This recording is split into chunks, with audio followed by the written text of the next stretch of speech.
Latest news speculation is building up around the processor and chipset Samsung will opt to use. Many, including us, to think the Snapdragon 845 will feature in the Galaxy S9. This follows on from a Geekbench 4 leak in September 2017, which showcased the single-core result of the 845 processor.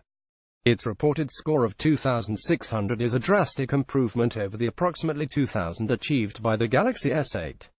Still, this is a lot slower than the 4254 single-core score of the iPhone 8 Plus that uses Apple's impressive A11 Fusion chip.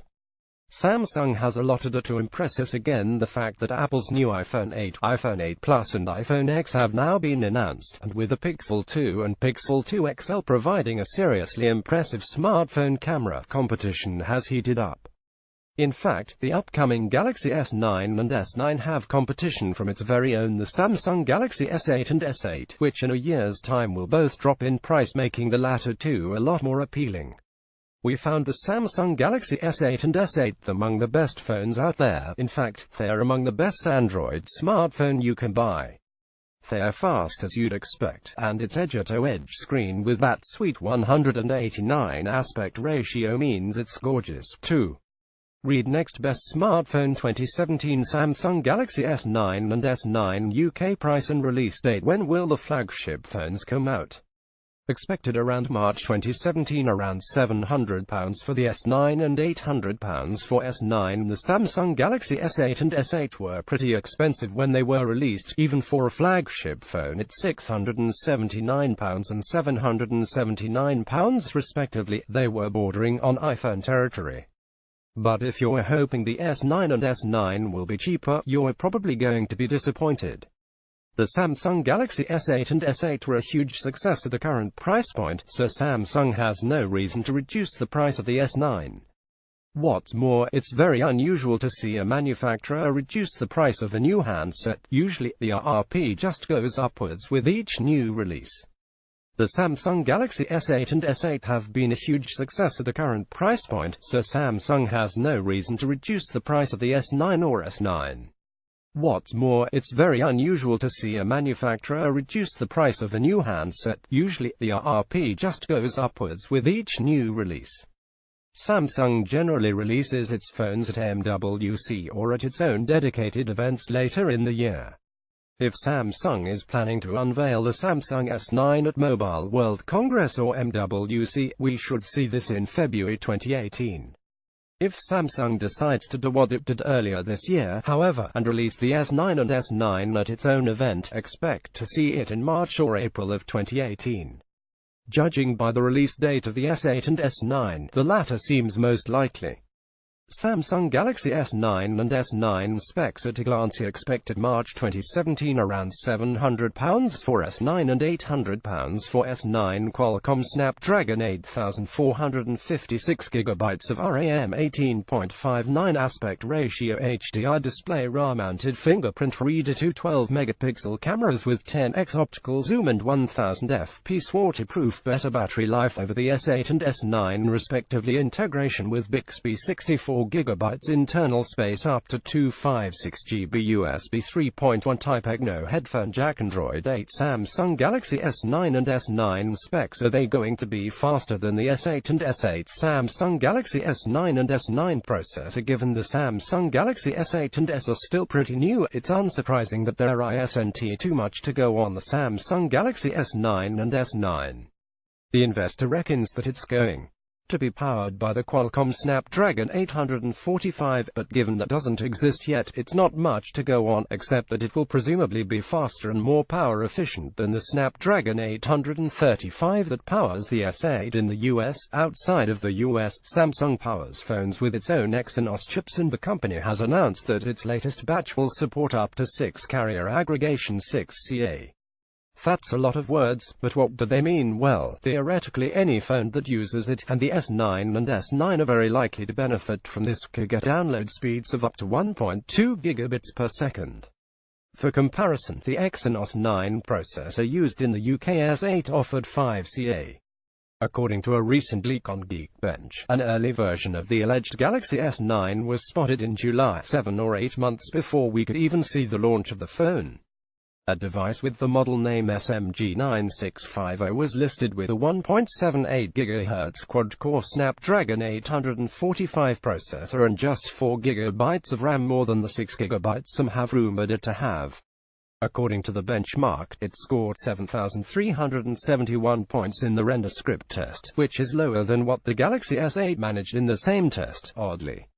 We'd expect 6 GB of RAM in the latest Samsung phone, in order to keep up with heavy multitasking needs of consumers.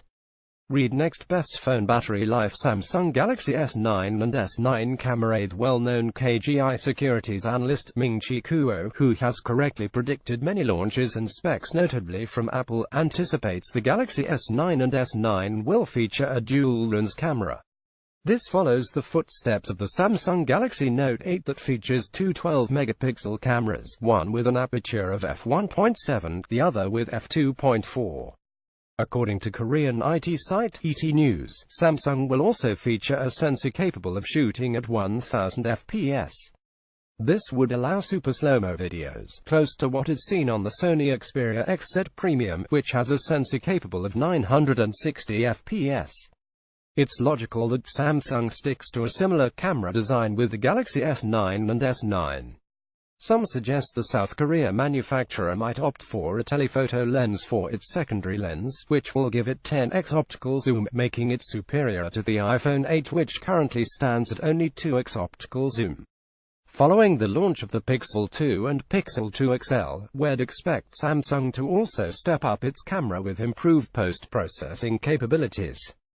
Samsung Galaxy S9 and S9 displays: with the Galaxy S8 and S8, we'd expect the S9 and S9 to come with a beautiful display, which will have an 18.59 aspect ratio and an HDR display. This will mean two things: a bright display and one that is color accurate. There is a slight chance the phone might be bendable too, but we're banking on this feature being exclusively used on the Note range only. Read next. Samsung Galaxy S8 review: the best phone on the market comes at a cost. Samsung Galaxy S9 and S9 fingerprint sensor: expect to see a fingerprint sensor included. Its placement is most probably going to be around the back of the phone, as it was with the S8. However, we hope it'll be positioned a little better this time around. Given the release of the iPhone X, which uses your face to unlock the device through Face ID, we could even see a complete removal of the fingerprint sensor, in favor of a similar design.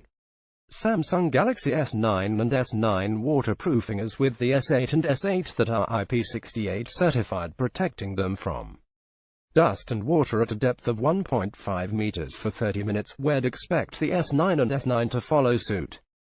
Samsung Galaxy S9 and S9 storage: 64 GB of internal storage comes as standard on the S8 and S8, and given the massive allocation of space that already includes, we won't be surprised if Samsung were to keep the same amount for the S9 and S9.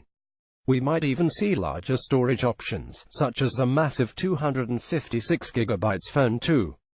Samsung Galaxy S9 and S9 connectivity: phones will connect via a USB 3.1 Type-A port. It is rumored Samsung might ditch the 3.5mm jack too, which might upset a few, but given the current trend, we might have to deal with the latest Samsung phone coming without it. The Samsung Galaxy S9 and S9 might feature a Samsung-branded artificial intelligence chip. According to the Korean Herald, the new AI chip will help the phone connect to smart home appliances. Samsung Galaxy S9 and S9 Android 8.0 was released not long ago, and given the update cycle of the Samsung phones, expect to see Android 8 or maybe 8.1 included on the S9 and S9. Samsung Galaxy S9 and S9 battery: Galaxy S8 and S8 have a formidably good battery life, the Plus variant housing a 3500 mAh battery over its 3000 mAh sibling. Improved battery life would be a much welcome addition to the new 2018 line of flagship phones, so here's us hoping Samsung has optimized their upcoming flagship phones to reflect that. Read next. Samsung Galaxy Note 8 review: bigger, better, less flammable. Pre-order yours now. Samsung Galaxy S9 and S9 things we'd like to see at this point. There aren't many rumors about what to expect from the Galaxy S9 and S9. Here's what we'd like to see on the new Samsung less fragile design. One of the best things about the Samsung Galaxy S8 and S8 are the bezel-less edge-to-edge screen, but in practice, that's also one of its worst features. It might look great for the first 30 minutes or on the internet, but as soon as you drop the S8 or S8 you'll find that edge-to-edge screen splinters into 1,000 pieces. When Samsung releases the S9 and S9, we're hoping they'll be just as pretty, but also a little more durable. Better fingerprint sensor smartphones are pretty hard to design because of just how many things manufacturers need to include in them. Take the phone you're using now, for instance. There's a camera, screen, fingerprint scanner, speakers, memory, battery and so much more to squeeze in, and that means sometimes things end up in less than optimal places. Now, we love the Samsung Galaxy S8 and S8, but its fingerprint sensor is directly next to the camera lens, which means you can miss and smudge your lens, and it does get pretty frustrating. We're hoping the S9 and S9 have a fingerprint lens that is much easier to reach. Make Bixby great again. When we first heard about Bixby, we expected a new type of AI that was much more sophisticated than Siri and would even give something like Alexa a run for its money. What we got instead, though, was something more like Clip It. Hopefully, Samsung will improve it in the S9 and S9. Bixby has since launched on the Note 8 and Galaxy S8 and S8 phones, but we've yet to test its capabilities.